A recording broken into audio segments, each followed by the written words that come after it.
जय श्री राम दोस्तों। जिन लोगों को ये दिखाई दे रहा है कि चुनाव में अभी भी कुछ बाकी है, उनको लिए एक विशेष बात बताना ज़रूरी है। यहाँ पर जो हो रहा है ये दिख नहीं रहा। इस धरा के कुछ विद्वान लोगों ने 2014 में देख लिया था और कुछ उससे भी ज़्यादा विद्वान हैं जो उन्होंने उसके पहले भी देख लिया था। यहाँ पे अब चुनाव नहीं हो रहा है। जितने लोगों की मंशा ये है कि अब वो मोदी को हरा देंगे या भाजपा को हरा देंगे, उसके लिए जो भी तिकड़म कर रहे, देखिए लड़ाई लड़ना कोई गलत बात नहीं है, वो सबका हक है, सबका अधिकार है, किसी प्रकार की लड़ाई हो, युद्ध की हो, चुनाव की हो। लेकिन उसके साथ में जो जिस तरीके की सोच है और जो वो, मेरा कहने का मतलब कि ये जो कुछ भी हो रहा है, जो उस जिन लोगों को अभी भी राजनीति दिखाई दे रही है, ये मेरा कहने का अर्थ है कि राजनीति यहाँ पर अब बची नहीं है। इसकी नींव 150 साल पहले रखी जा चुकी थी और पिछले 2 दशकों में जो हुआ है उसका मुख्य रूप से जो बीज धरा गया वो 2014 में, जिस दिन इसकी पहली सीढ़ी रखी जा चुकी थी चुनाव भाजपा के जीतने के बाद, विद्वान लोगों ने ये देख लिया था कि ये सब कार्य इस सृष्टि के मालिक, अब आप उनको राम कहें या कृष्ण, ये सुनने में जिन लोगों को बात हजम नहीं होती उनको अजीब लगेगा, पर यह सत्य है। यहाँ चुनाव नहीं हो रहा है और अगले 20-30 साल तक भी कुछ नहीं होने वाला। कारण, लोकतंत्र की बात करते हैं और लोकतंत्र को समझने का सीधा सा मतलब, जो उसका सम्मान नहीं कर सकते वो लोकतंत्र की बात ना करें। जिस देश की जनता ज़्यादा बहुमत जिसको देती है उसी की विजय होती है और उस विजय को सबको स्वीकार करना चाहिए। और उसकी विजय क्यों हो रही है इस कारण पे ध्यान देना चाहिए। जनता पसंद कर रही, जनता काम से खुश है, इसके अंदर डीप और सी बातें हो सकती हैं, लेकिन उनको विचार बाद में कीजिए। सबसे पहले आप ये देखिए कि जनता पसंद कर रही है तो कुछ ना कुछ तो है, और जो भी है वो जनता पसंद कर रही है। जो लोग हार रहे हैं उन्हें भी ये विचार करना चाहिए कि आखिर ऐसी कौन सी चीज़ है जो हमने जनता को नहीं दी आज तक, जिसकी वजह से जनता अब हमें पसंद नहीं कर रही, किसी को भी नहीं कर रही।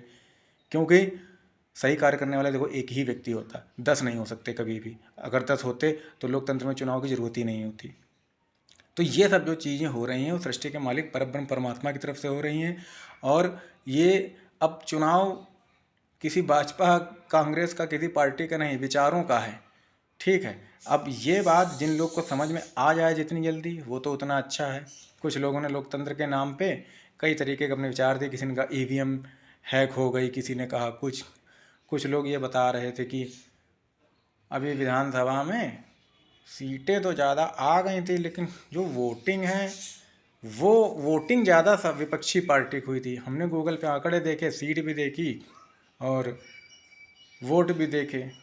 2022 विधानसभा चुनाव में 3 करोड़ 4 करोड़ का रेशियो था। 4 करोड़ वोट लगभग भाजपा को मिले थे, 3 करोड़ लगभग अन्य पार्टी यानी सपा को मिले थे।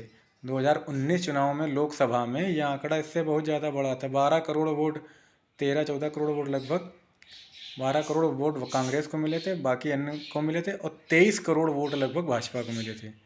यानी कि लगभग दुगने का अंतर। और परसेंटेज निकालेंगे तो एक तरफ 33%, एक तरफ 66%। इतने का अंतर है वोटिंग का। और अगर खुल करके और वोटिंग हो जाए तो ये आंकड़ा और सामने आ जाएगा। और इस बार 2024 में जो वोटिंग हो रही है वो उससे भी ज़्यादा हो रही है। भाजपा का मेन एजेंडा था श्री राम मंदिर बनवाने का, और राम अब मंदिर बन चुका है। इसके बाद जो भी सोई बची जनता थी वो भी खुल करके एक तरफा वोट भाजपा को दे रही है। यहाँ पे जीत हार की बात नहीं रह गई।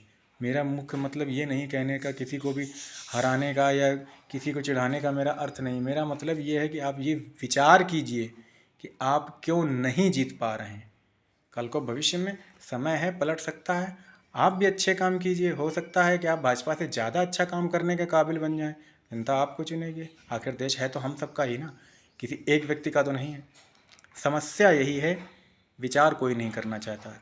सब गधे घोड़ों के तरीके रेस में लगे हुए कि हम जीत जाएं, हम जीत जाएं।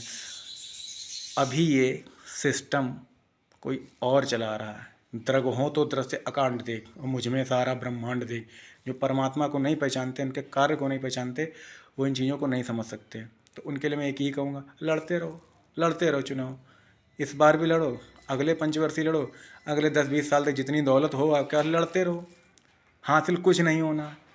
अच्छा ये होगा, लड़ाई लड़ने के साथ साथ अपने कर्मों को बदल लो, अपने विचार को बदल लो। देश विरोधी, राम विरोधी विचार हटा दो। तत्काल तुम्हारा जो है उत्थान हो जाएगा, वरना पतन के रास्ते पे तो है ही हो। अब इसमें जो जिसको अपनी तरफ से कुछ विशेष लगता हो वो जोड़ ले, करके देख ले, आजमा के देख लो भैया। जय श्री राम।